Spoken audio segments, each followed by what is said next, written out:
Bien-aimés peuple de Dieu, nous sommes dans la joie de pouvoir nous retrouver avec vous aujourd'hui dans le cadre de notre émission à Bible ouverte.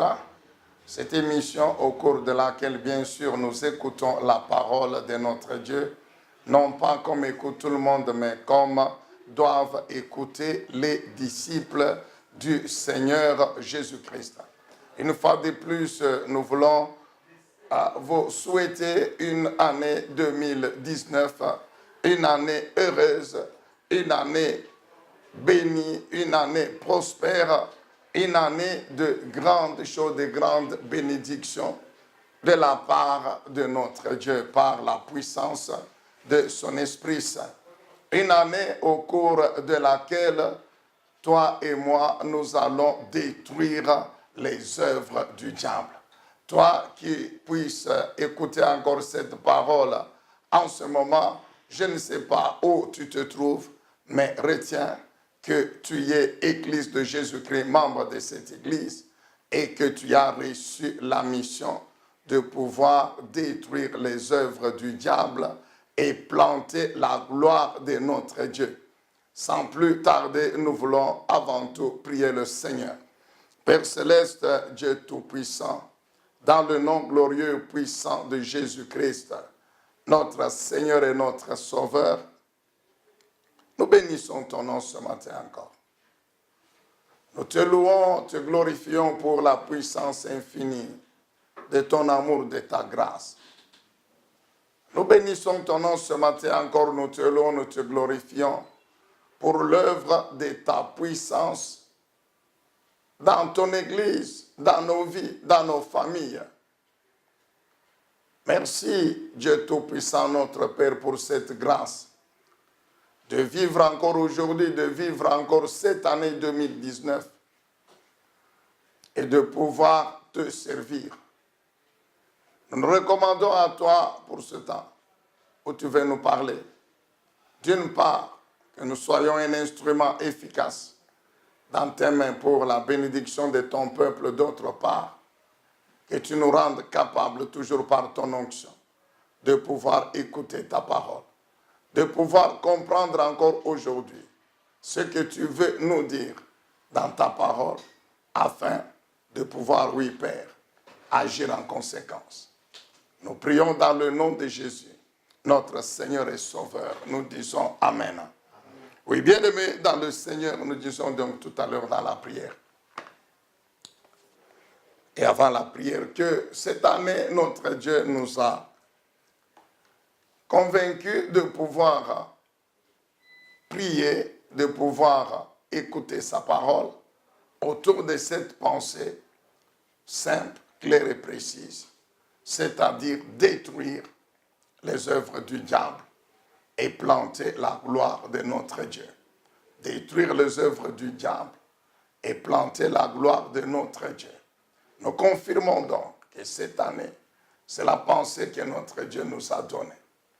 Lorsque nous réfléchissons un peu en profondeur et en examinant toujours les Saintes Écritures, nous nous rendons compte qu'en réalité, c'est la mission que le Seigneur Jésus-Christ a donnée à l'Église. C'est la mission que l'Éternel Dieu Tout-Puissant a donnée à ses saints prophètes lorsque nous examinons l'histoire du peuple d'Israël. Détruire les œuvres du diable et planter la gloire de notre Dieu. Bien-aimés, avant de continuer, quand nous lisons encore ce matin 1 Jean chapitre 3, le verset 8, voici ce que déclare la Bible. 1 Jean chapitre 3, le 8e verset. Nous lisons aujourd'hui la version Les Semeurs, la nouvelle version de 2015. La Bible dit ceci, 1 Jean 3, 8. Celui qui commet le péché est du diable, car le diable pêche dès le commencement. Or, le Fils de Dieu est précisément venu apparu pour détruire les œuvres du diable. Amen. Donc, la mission du Seigneur Jésus-Christ, venu accomplir sur la terre et qu'il a accompli, c'est détruire les œuvres du diable. Et c'est cette mission qu'il a confiée à l'Église. Alors, nous allons revenir là-dessus. D'abord, dans un premier temps, dans l'introduction. Qui sont appelés à détruire les œuvres du diable? Qui sont appelés à détruire les œuvres du diable? Qui sont qualifiés pour exécuter cette mission? La réponse, elle est claire, bien-aimés dans le Seigneur. Ceux qui sont appelés, ceux qui sont qualifiés pour exécuter cette mission, c'est ceux qui appartiennent véritablement à l'Église. Jésus-Christ, la Bible dit, il est venu dans le monde pour détruire les œuvres du diable. Et c'est cette mission qu'il a donnée à l'Église. C'est cette mission qu'il a donnée à l'Église. Détruire les œuvres du diable. Planter la gloire de Dieu. Quand nous lisons ce matin encore Matthieu 28, du 18e au 20e verset, le Seigneur Jésus dit quoi? Il s'adresse aux apôtres. Il s'adresse à la première crème qui allait constituer l'Église. Il dit, allez partout dans le monde avec le pouvoir et l'autorité que j'ai reçu du ciel. Faites des nations des disciples. Baptisez-les au nom du Père, du Fils et du Saint-Esprit. Enseignez-leur toute la parole que je vous ai enseignée. Et je vous rassure, je suis avec vous jusqu'à la fin du monde. Le Seigneur donne cette mission, c'est ça la mission que Dieu donne à l'Église. Les nations sont sous la puissance du diable et donc du péché de toutes ses conséquences. L'Église a donc la mission, la responsabilité d'anéantir le diable, de détruire la puissance du péché dans le monde, dans les nations. Et quand les hommes et les femmes, membres de ces nations, sont ainsi libérés de la domination de Satan, de la puissance du péché, ils peuvent croire en Jésus-Christ. Et ils passent donc du royaume des ténèbres au royaume de Jésus-Christ, qui est le royaume de la lumière. En ce moment-là, lorsqu'ils sont transférés dans le royaume de la lumière, c'est ça la gloire. Le transfert des païens, des gens des nations, de la puissance d'esclavage au royaume de Dieu, de Jésus-Christ. C'est ça, la destruction des œuvres du diable dans le monde et la plantation de la gloire de Dieu. Ceux qui étaient hier esclaves du diable, du péché, aujourd'hui, ce sont les saints, les justifiés et les membres du royaume de Dieu représentés par l'Église sur la terre. Amen, bien-aimés dans le Seigneur. Donc la mission que le Seigneur Jésus donne à l'Église, c'est de poursuivre ce qu'il a fait. Il a fait sa part que nous connaissons. Maintenant, l'Église doit poursuivre cette mission. Ceux qui sont appelés, qualifiés pour exécuter cette mission, sont donc les membres de l'Église, les chrétiens véritables. Sont ceux qui sont consacrés. Non seulement ils ont été sauvés, délivrés, mais en même temps, ensuite, ils sont consacrés à Dieu. Ils sont consacrés à Dieu. Lorsque nous lisons Romains chapitre 8, Romains chapitre 8, le verset 28, nous connaissons bien ce passage. Romains 8, 28. La Bible dit que toute chose concourt au travail.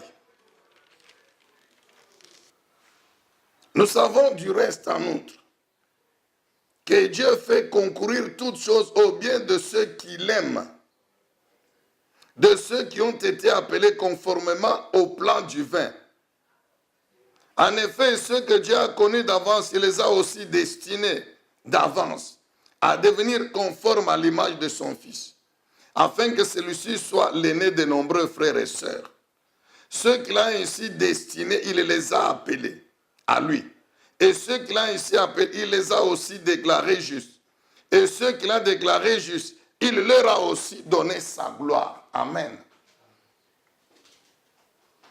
La Bible parle de ceux que Dieu a connus d'avance et qu'il a destinés à devenir comme Christ, à devenir, reproduire dans leur vie l'image de Jésus-Christ.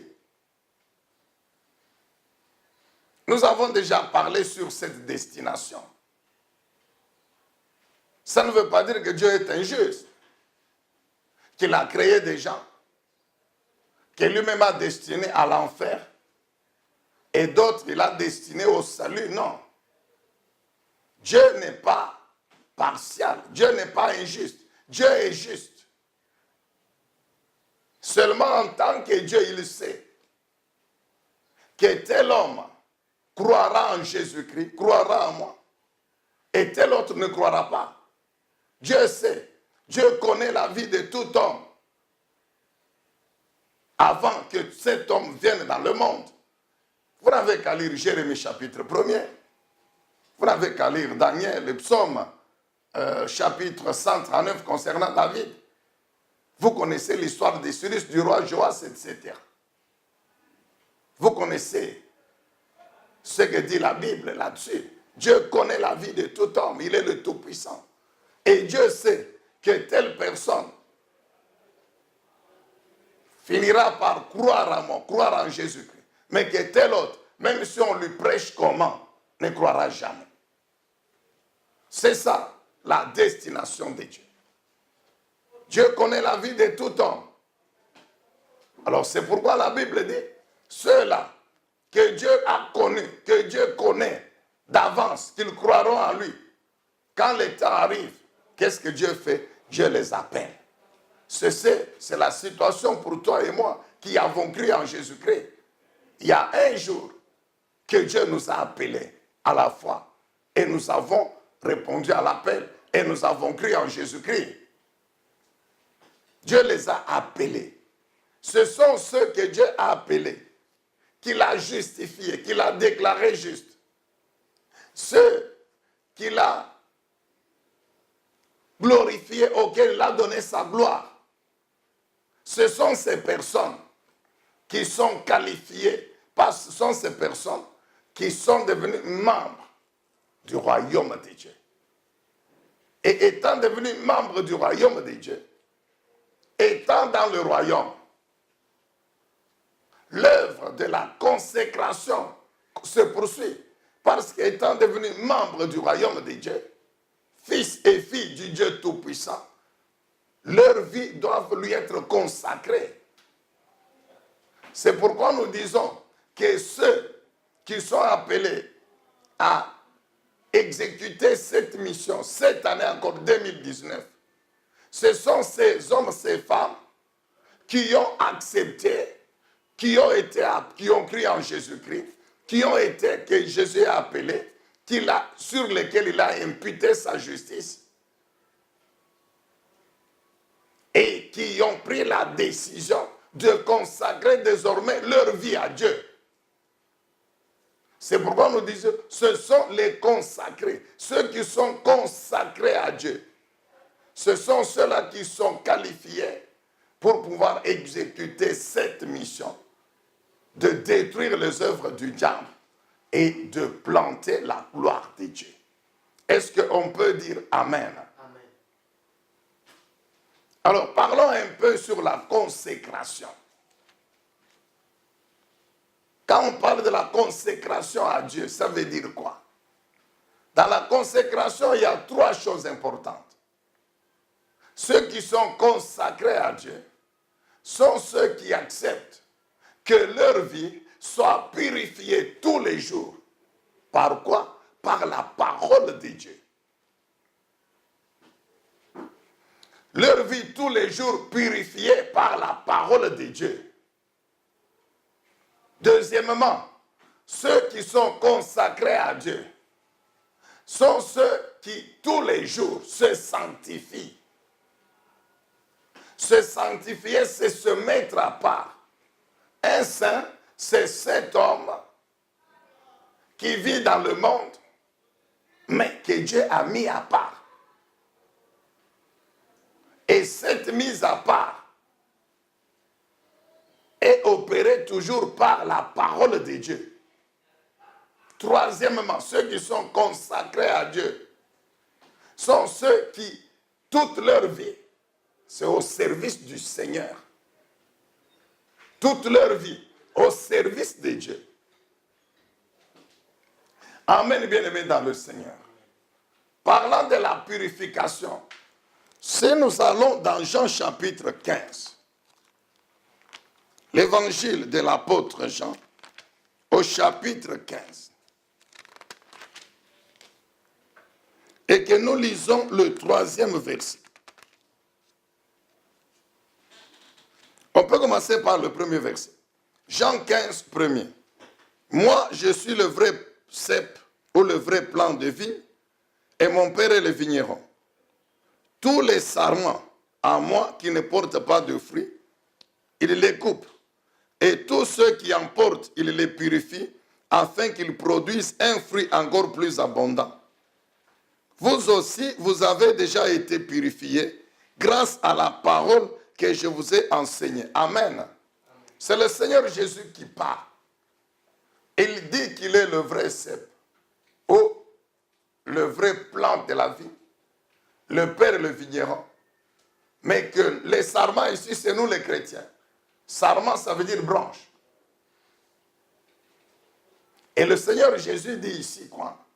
Il dit que nous, les branches, les sarments, nous sommes purifiés par la parole, par sa parole. Purifier veut dire quoi? C'est-à-dire la parole de Dieu, quand elle entre dans notre esprit, dans notre âme,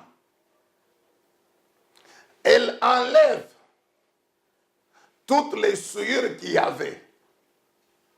C'est-à-dire le péché, les pensées contraires à la parole de Dieu, à la volonté de Dieu. Tout ce qui est comme péché, comme iniquité, comme transgression, c'est ça les souillures. Alors la parole de Dieu, quand elle entre dans notre esprit, notre âme, elle enlève cela.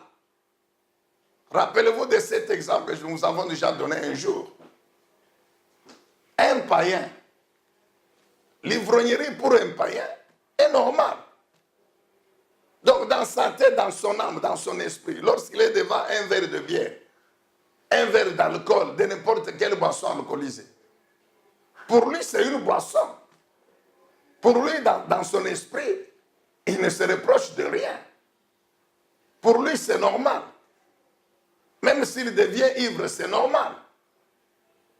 Mais lorsque cette même personne écoute la parole de Dieu, qui est destinée à son esprit, à son âme, et la parole de Dieu lui dit que l'ivrognerie est un péché, et qu'on devient ivre en prenant l'alcool, la parole de Dieu dit, tu ne prendras ni vin, ni liqueur forte, enivrante. C'est écrit dans la parole.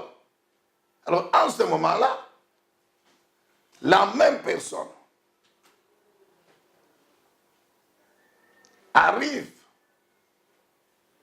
à connaître la pensée de Dieu concernant l'ivrognerie et l'alcool. Et si cette personne croit, automatiquement, c'est cette parole qui remplace maintenant les autres pensées qu'il avait avant de croire en Jésus-Christ. Donc, toutes les mauvaises pensées sur l'ivrognerie, sur l'alcool partent automatiquement. Et l'esprit, l'âme, les pensées de cet homme sont donc purifiées. c'est-à-dire deviennent conformes à la parole de Dieu. Il en est de même pour l'adultère, l'impudicité. Un païen, pour un païen, commettre l'adultère n'est pas un péché. Mais le jour qu'il croit en Jésus-Christ et qu'il écoute la parole de Dieu qui dit que l'adultère est un péché et que Dieu interdit l'adultère, automatiquement la pensée qu'il avait avant est détruite. Maintenant, c'est la crainte de Dieu qui s'empare de son esprit, de son âme. Cet homme est purifié. Amen, bien-aimé. Donc, la parole de Dieu nous purifie. Elle enlève au niveau de notre esprit, notre âme, tout ce qui est contraire à la pensée de Dieu. Tout ce qui suit notre homme spirituel. La parole de Dieu enlève tout ça. Amen, bien-aimé dans le Seigneur. Amen.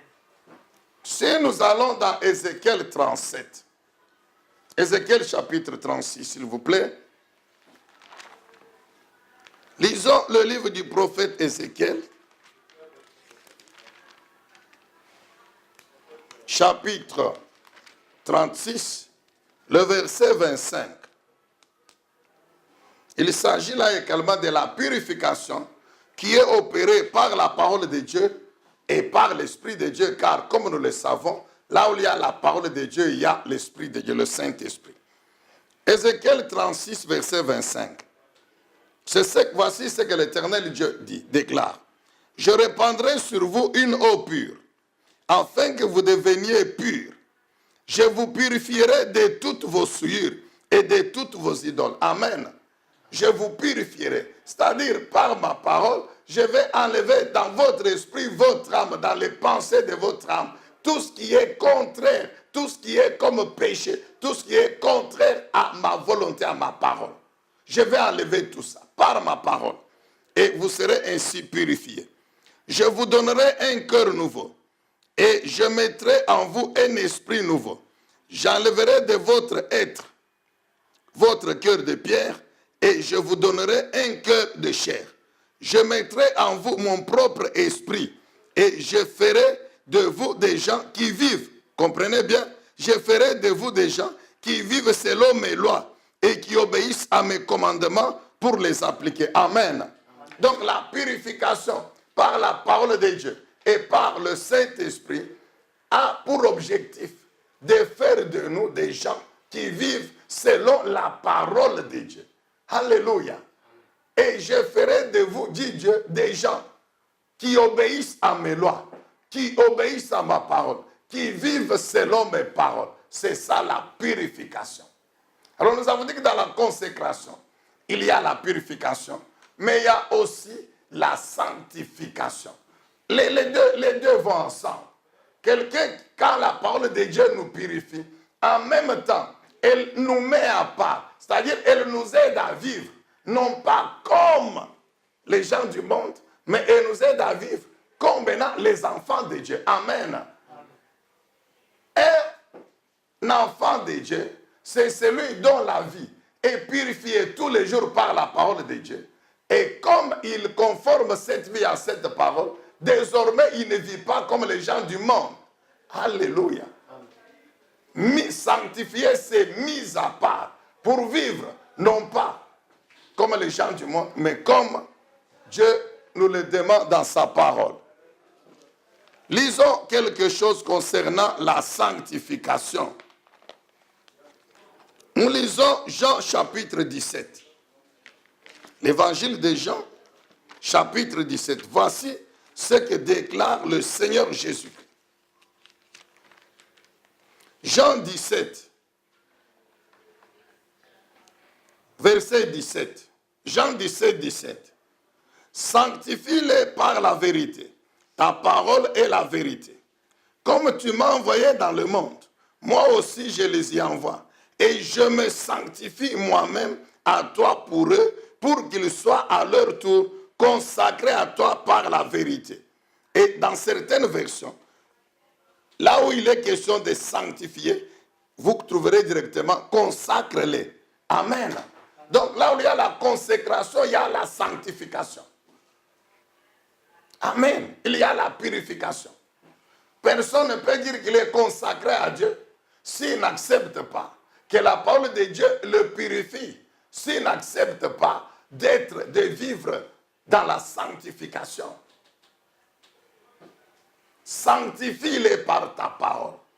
Consacre-les par ta parole. C'est-à-dire, par ta parole, tu les amènes à vivre tout en étant dans le monde, mais non pas comme le monde. Donc, mis à part, étant dans le monde, mais mis à part par Dieu, pour vivre, non pas comme les gens du monde, mais pour vivre selon lui, et au travers donc de sa parole, par le moyen de sa parole. Jésus dit, moi-même, je me sanctifie pour eux. C'est Jésus homme qui parle. Il dit, je suis dans le monde comme un homme, mais je vis non pas comme les gens du monde, non pas selon les principes du monde, mais ma vie est conforme à tes principes à toi, Dieu, qui sont ta parole, qui sont contenus dans ta parole. Et nous avons déjà dit pourquoi le Seigneur Jésus, homme, s'est consacré, s'est sanctifié par la vérité qui est la parole de Dieu. C'est pour que nous, ses disciples, ses enfants, qu'il allait engendrer, nous recevions la même puissance pour nous sanctifier aussi. Amen, bien-aimés dans le Seigneur. Je me sanctifie moi-même pour eux, c'est-à-dire pour que eux aussi, que je vais engendrer, soient sanctifiés. Alléluia. Une personne qui est consacrée à Dieu. Vous savez, lorsque nous lisons, nous reviendrons sur Jérémie. Lisons Jérémie, chapitre 15. Jérémie, chapitre 15.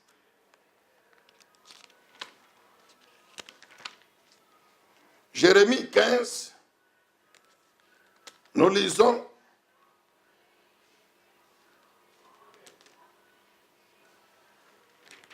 Jérémie chapitre 15, nous lisons le verset 16. Jérémie 15, 16. Dès que j'ai trouvé tes paroles, je les ai dévorées. Elles ont fait ma joie et mon bonheur car je porte ton nom, ô éternel Dieu des armées célestes. Je ne me suis pas joint à un cercle de plaisantins, de moqueurs, pour m'y amuser avec eux. Non, contraint par ta main, je suis resté à part, car tu m'avais rempli d'indignation. Amen, bien-aimé. Je suis resté à part, je me suis mis à part. La parole, Jérémie dit quoi? J'ai pris tes paroles. Je les ai mis dans ma bouche, je les ai dévorées. Je les ai mis dans mon esprit, dans mon âme. Et avec ces paroles, je me suis séparé des gens du monde. Je me suis mis à l'écart. Pourquoi Jérémie s'est mis à l'écart? Il dit, pour ne pas me retrouver au milieu des moqueurs, au milieu des païens, au milieu des incrédules, au milieu des rebelles, au milieu des gens qui refusent de croire en toi l'Éternel. Amen, bien-aimés dans le Seigneur. Quand nous recevons la parole de Dieu dans notre esprit, notre âme, nous nous conformons à cette parole. Automatiquement, nous vivons comme des personnes mises à part. Alors nous devons faire attention, nous ne devons pas prétendre vivre comme des personnes mises à part avec la parole de Dieu, mais nous mélangeons toujours au pays. Jérémie dit quoi? J'ai mis tes paroles dans mon esprit, dans mon âme, je les ai dévorées. Par conséquent, je ne pouvais plus continuer à vivre au milieu des moqueurs, des incrédules. Non, je me suis séparé, je me suis mis à part pour vivre maintenant selon ta parole. Psaume chapitre 1er. Lisons un peu Psaume chapitre 1er. Psaume chapitre 1er.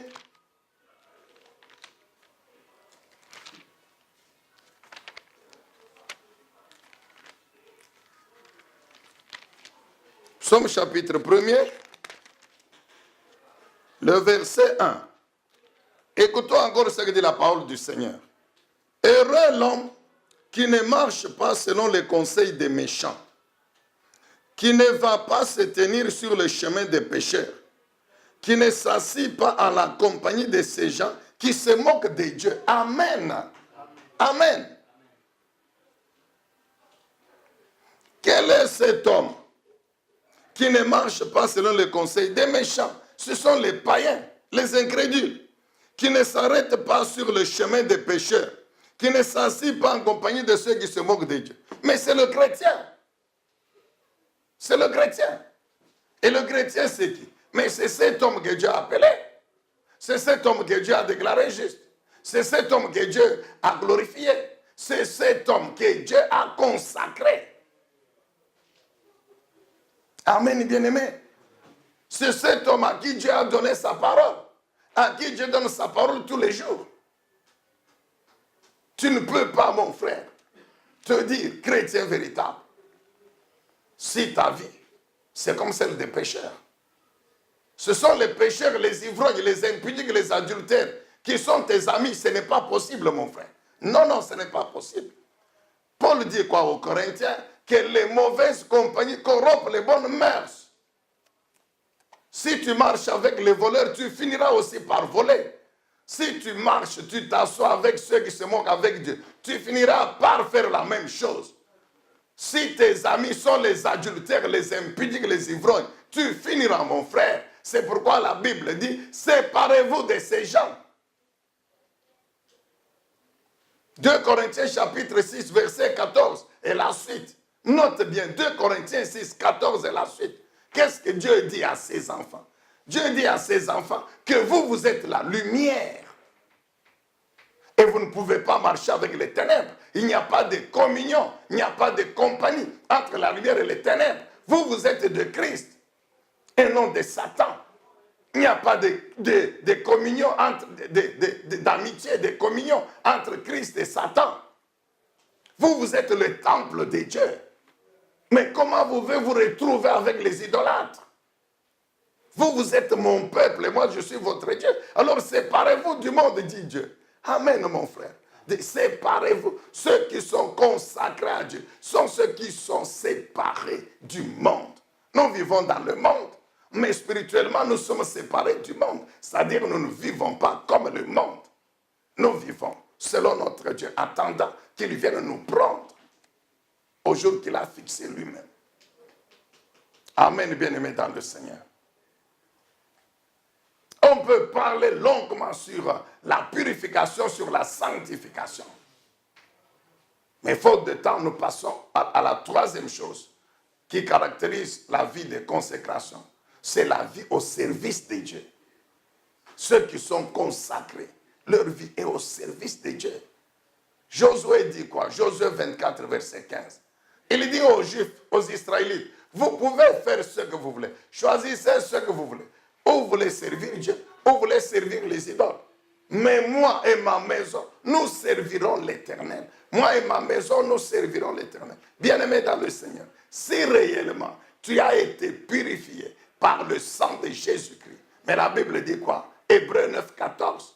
Que le sang de Christ purifie notre conscience, notre âme et esprit. Pourquoi? D'abord des œuvres mortes, du péché, de la puissance de Satan, du péché. Pourquoi? Pour que nous servions le Dieu vivant. Pour que nous servions le Dieu vivant. Dieu nous a sauvés, nous a purifiés, nous a sanctifiés, pour que nous puissions mettre notre vie à son service, pour que nous puissions le servir. Ceux qui sont consacrés sont les serviteurs et servantes de Dieu. J'ai dit que ceux qui sont consacrés sont serviteurs et servants de l'Éternel. Souvenons-nous encore de Apocalypse 1, 6. Apocalypse 5, 9 et 10. Lisons un peu Apocalypse chapitre 5, 9 et 10. Relisons la parole de Dieu. Nous ne nous fatiguerons jamais de lire, de relire, lire, relire la parole de Dieu. Écoutez mon frère, ce que la Bible dit. Apocalypse chapitre 5, le verset 9 et 10. Et ils chantaient, ce sont les 24 vieillards, joints aux 4 êtres vivants. Si nous commençons par 7. L'agneau s'avança pour recevoir le livre de la main droite de celui siégé sur le trône. L'agneau, c'est le Seigneur Jésus-Christ. Lorsqu'il eut pris le livre, les 4 êtres vivants et les 24 vieillards, ou les 24 représentants du peuple de Dieu, se prosternèrent devant l'agneau. Ils avaient chacun une harpe et des coupes d'eau remplies d'encens, qui représentent les prières des membres du peuple saint. Et ils chantaient un cantique nouveau. Voici ce qu'ils disent. Tu es seul digne de recevoir le livre, d'en briser les sceaux, car tu y as été égorgé et tu as racheté pour Dieu, grâce à ton sang, ton sacrifice, des hommes de toutes tribus, de toutes langues, de tout peuple, de toutes les nations. Tu as fait d'eux un peuple des rois et des prêtres pour notre Dieu, et ils régneront sur la terre. Amen. Tu as fait d'eux un peuple composé de qui? Des rois et des prêtres. Les prêtres, ce sont les sacrificateurs.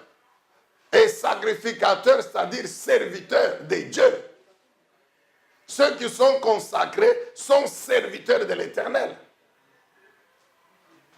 Une vie consacrée à Dieu, c'est une vie au service de Dieu.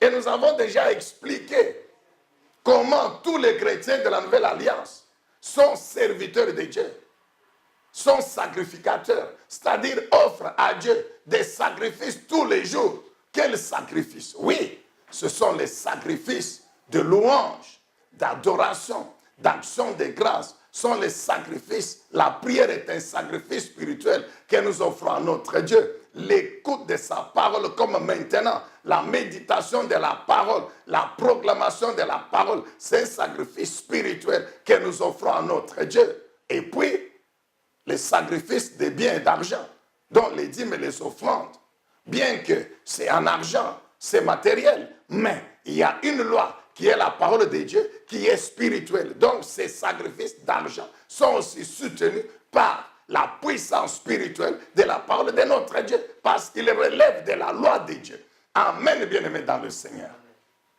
C'est ça les victimes spirituelles dont l'apôtre Pierre parle. Il dit que Jésus-Christ, il est la pierre vivante. Et la pierre vivante a engendré les chrétiens, qui sont aussi des pierres vivantes. Et qui forment, lui il parle des sacerdoces royales, c'est-à-dire quoi? Des rois, en même temps sacrificateurs. Et tous les jours, qu'est-ce qu'ils font? Ils offrent des victimes spirituelles à notre Dieu. Alléluia. Amen, bien-aimés dans le Seigneur. Ceux qui sont consacrés sont ceux dont les vies sont au service. Et c'est tous les jours. C'est ça d'ailleurs le sacerdoce de la Nouvelle Alliance. Alors la Bible dit quoi? Nous voulons ouvrir une petite parenthèse. La Bible dit dans l'Apocalypse que ce peuple des rois et des sacrificateurs que le Seigneur Jésus a fait, a racheté pour Dieu le Père, il les a pris sur la terre. Au sein de toutes les tribus, de toutes les langues, de toutes les nations, de toutes les races. Amen, bien-aimés dans le Seigneur. C'est important de comprendre cela. Sur la terre, c'est vrai, par rapport à la naissance charnelle, il y en a qui viennent chez les Blancs, il y en a qui viennent chez les Noirs, il y en a qui viennent chez les jaunes. Chez les Japonais, c'est les Chinois, les Coréens, les Indiens, tous ce que vous voulez. Donc, toutes les races qu'il y a sur la terre. Et dans chaque race, vous allez trouver des tribus, vous allez trouver des clans, vous allez trouver des familles. Et nous savons tous qu'il n'y a aucun homme qui, avant de venir dans le monde, choisit la race qu'il va prendre. Non. Le bébé, il naît, il ne sait pas. Et quand il grandit, il se rend compte qu'il a telle peau, noire, rouge, etc. J'étais en train de dire ceci dernièrement.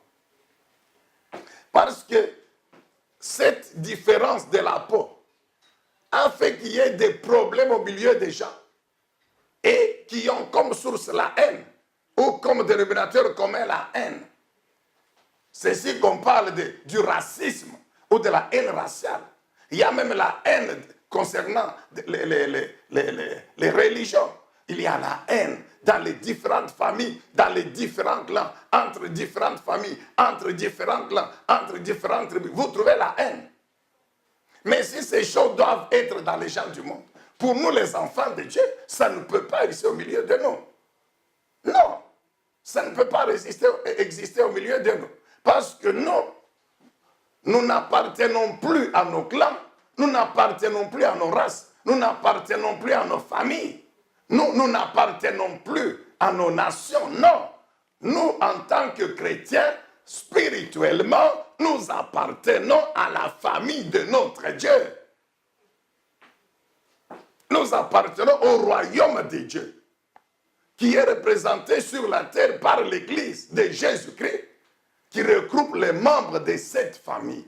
Est-ce qu'on peut dire Amen, bien-aimé dans le Seigneur? Amen.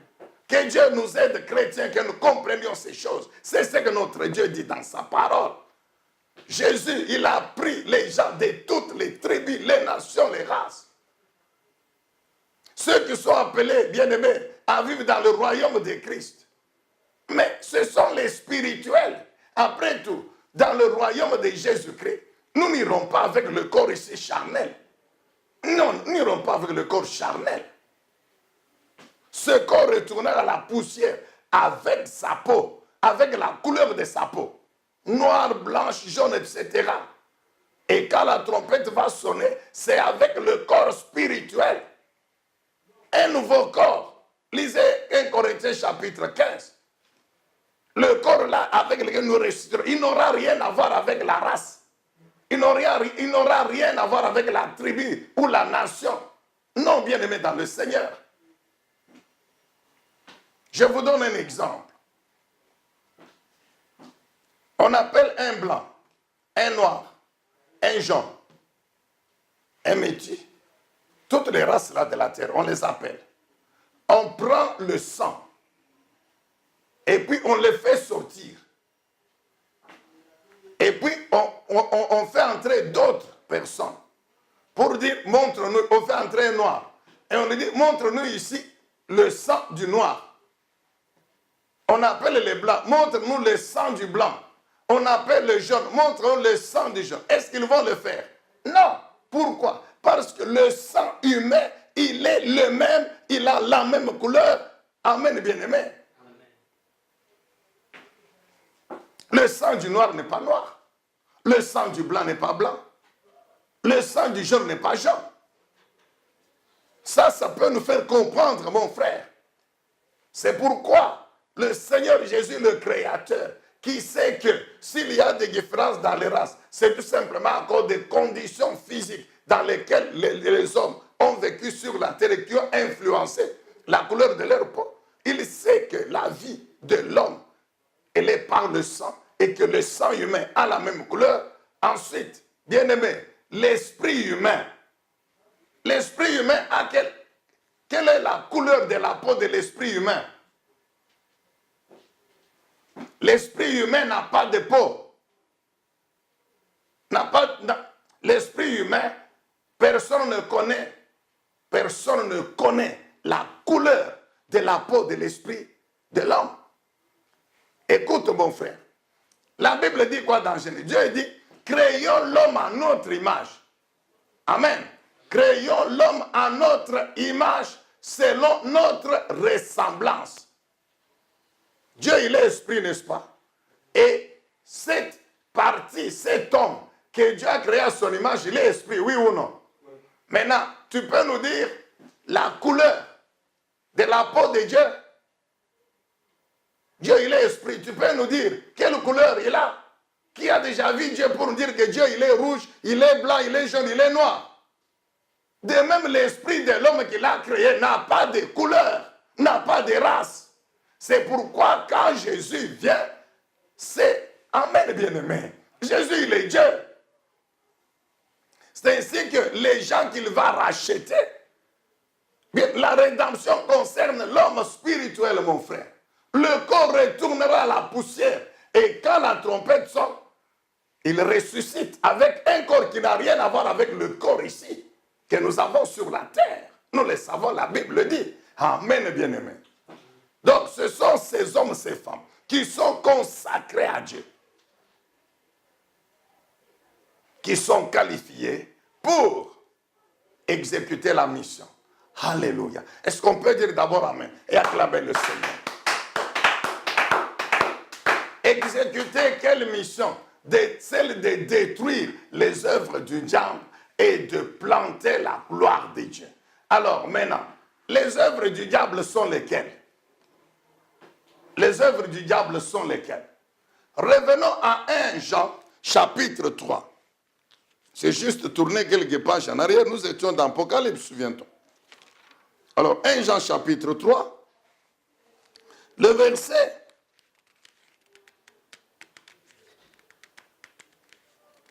8. 1 Jean 3, 8. Celui qui commet le péché est du diable, car le diable pêche dès le commencement. Or, le Fils de Dieu est précisément apparu pour détruire les œuvres du diable. Donc nous comprenons déjà dans ce verset qu'on ne peut pas parler des œuvres du diable sans parler du péché. Amen. C'est pourquoi la mission que le Seigneur Jésus est venu accomplir, de détruire les œuvres du diable, c'était de détruire le péché et toutes ses conséquences. Lorsque Jésus détruit le péché et toutes ses conséquences, automatiquement le diable ne peut plus régner sur cet homme. Le diable a régné sur l'humanité. Pourquoi? À cause du péché. Et le diable, dans sa stratégie, le savait. C'est ainsi qu'il a commencé par amener l'homme à pécher contre Dieu. Il a commencé par amener l'homme à pécher contre Dieu. Et dès que l'homme a péché contre Dieu, automatiquement la communion entre l'homme et Dieu était rompue. L'homme était séparé de Dieu. Et ainsi, le diable s'est mis à régner sur lui. Donc Jésus, en détruisant les œuvres du diable, il a commencé par détruire le péché, sa puissance et ses conséquences. Parce que la domination de Satan, c'est une des conséquences du péché. Amen. Amen. C'est pourquoi le Seigneur, premièrement, il a vaincu le péché en vivant dans le corps, sur la terre, humain, sans commettre de péché. Et puis il prend le même corps-là, il le crucifie pour que tous, tout homme, toute femme qui croient en ce sacrifice reçoivent par la puissance de l'Esprit de Dieu la capacité aussi de vivre sur la terre dans ce même corps et de vaincre le péché. Alléluia. Amen, bien-aimé. Alors, nous lisons Jean chapitre 10. Jean chapitre 10.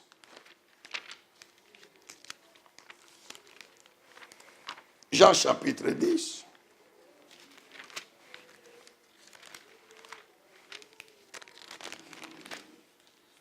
Le verset 10. Jean 10, 10 et 11. Le voleur vient seulement pour voler, pour tuer et pour détruire. Moi, je suis venu afin que les hommes aient la vie, une vie abondante. Moi, je suis le bon berger.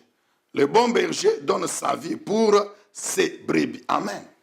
Dans ces deux versets, le Seigneur Jésus, il parle de deux personnages. Premièrement, du diable. C'est ça le voleur. Et il définit maintenant l'œuvre du diable, c'est quoi? C'est tuer, c'est égorger, c'est détruire. Amen. Amen. Le Seigneur Jésus définit les œuvres du diable qu'il est venu détruire. C'est tuer, égorger et détruire. Donc, et le diable, il tue, il égorge, il détruit par le péché. Lorsqu'il amène les hommes à pécher contre Dieu, automatiquement, ces hommes, ces femmes ne sont plus en communion avec Dieu. Donc, ils ne peuvent plus être protégés par Dieu. Ils ne peuvent plus bénéficier de la puissance de l'alliance de notre Dieu et de ses dispositions concernant la protection, concernant la pourvoyance, par exemple, concernant le soutien dans le combat, dans les épreuves, dans les difficultés. Donc, ces hommes qui pêchent contre Dieu, automatiquement, sont sans Dieu.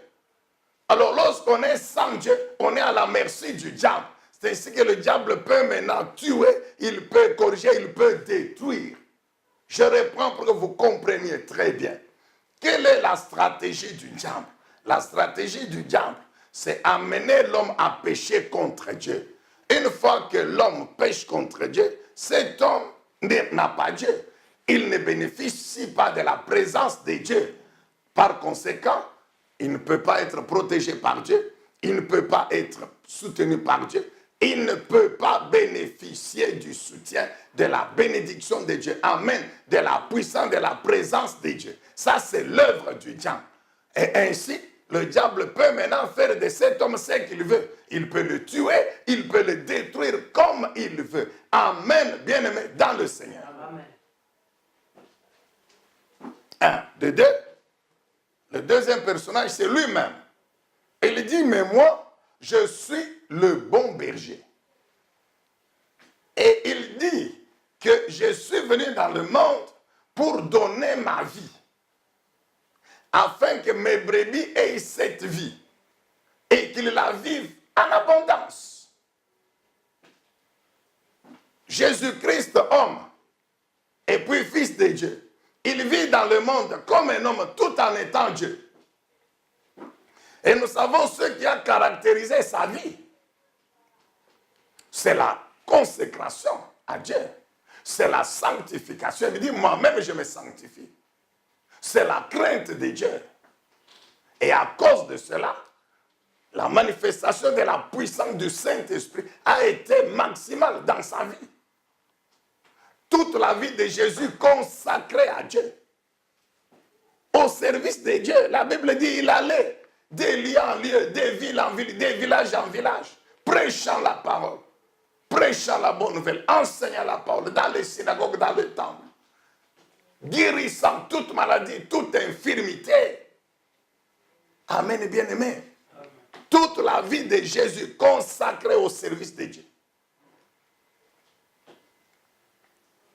Alors, c'est cette vie-là, sainte, puis sans péché, puissante, glorieuse, victorieuse, au service de Dieu, qu'il a maintenant légué à ces brebis, que nous sommes, nous les chrétiens véritables. Et une telle vie, Satan, ses démons et tous ses acolytes ne peuvent la détruire. Amen. Une telle vie, Satan ne peut la détruire. Jamais.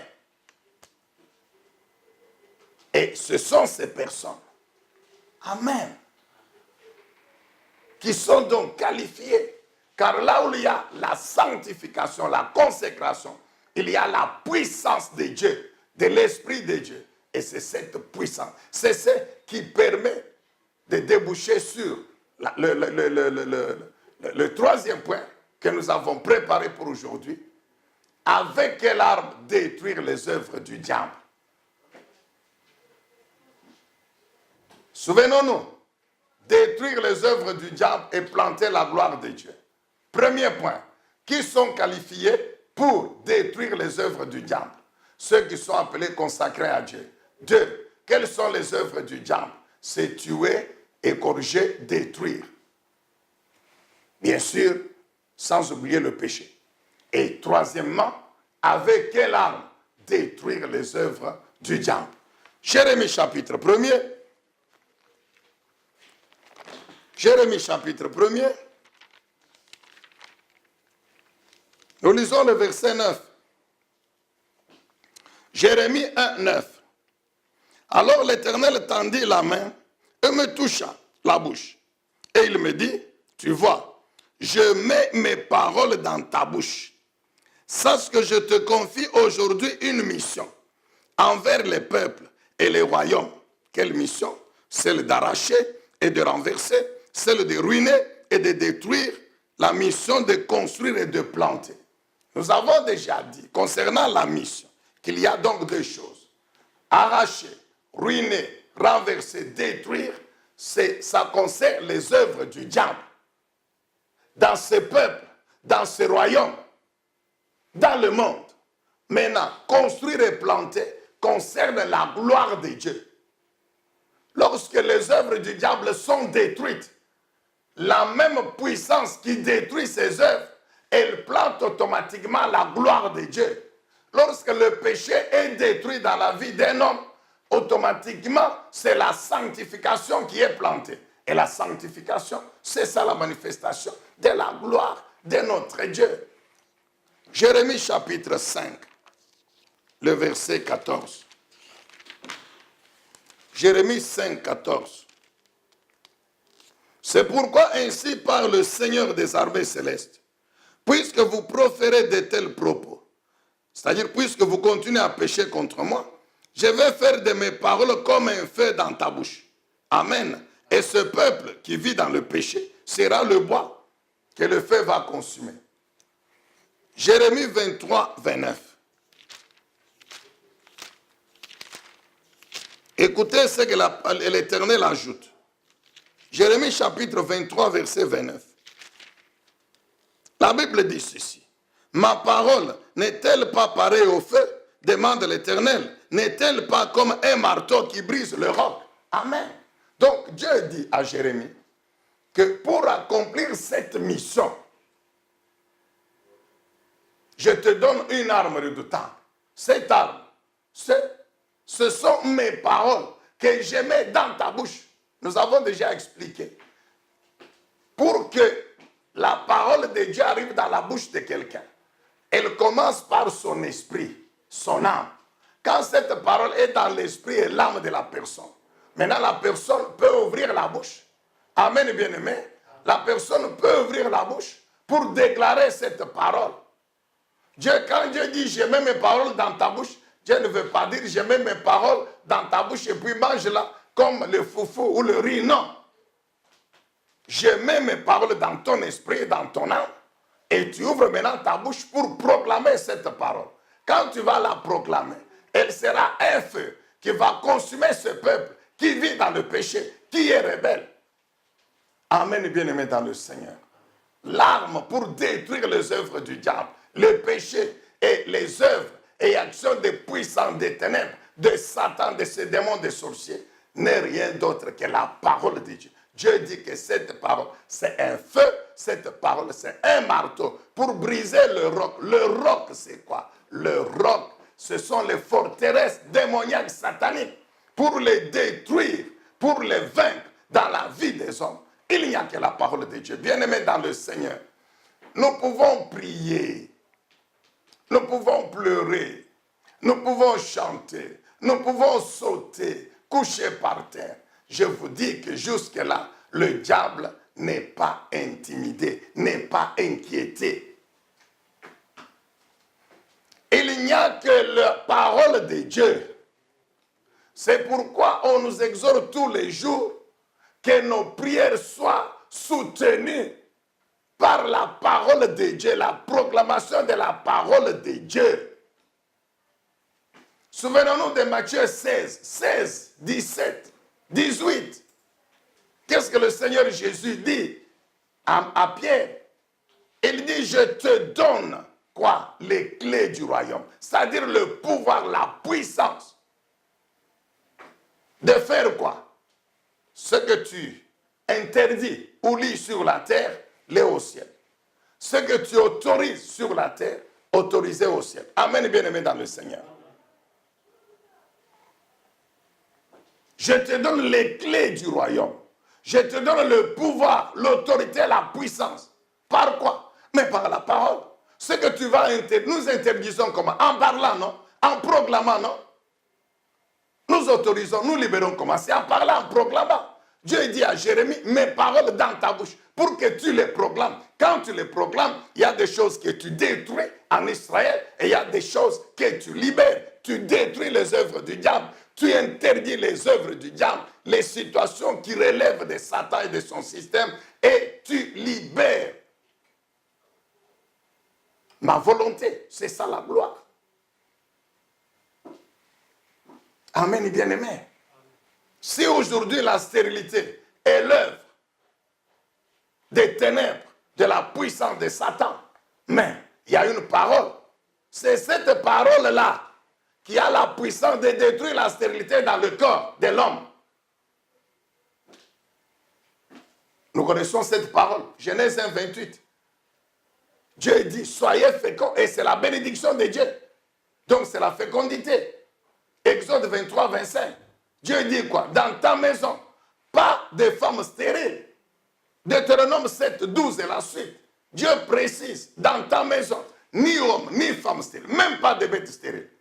C'est ça la volonté de Dieu. C'est cette promesse, cette parole-là, qui donne maintenant, qui a la puissance de détruire la stérilité dans nos corps. Les promesses concernant la guérison, c'est elles qui ont le pouvoir, la puissance de détruire les maladies dans nos corps.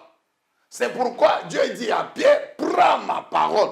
C'est elle qui a le pouvoir, l'autorité. Alors interdis ce qu'il y a à interdire, puisque c'est ma parole.